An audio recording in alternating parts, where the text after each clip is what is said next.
फरमाए अर्ज किया है कि आप संस्कार ना सिखाएं मुझे, आप संस्कार ना सिखाएं मुझे, सबसे इज्जत से मिलता रहता हूँ।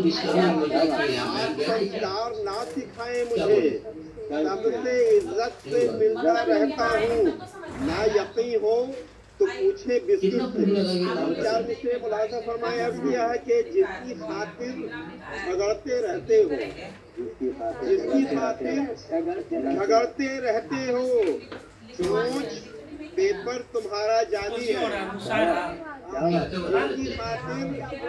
जिसकी खातिर झगड़ते रहते हो, चोंच पेपर तुम्हारा जाली है कोई आके जो करे कब्जा, है कोई अभी प्रधानमंत्री विश्वकर्मा योजना की है, आप बैंक गए थे क्या? का प्लॉट खाली है,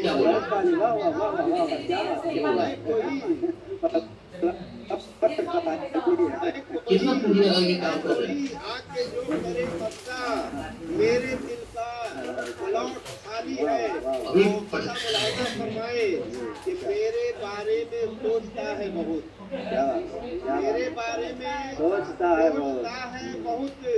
मेरा अभी प्रधानमंत्री विश्वकर्मा योजना की है, आप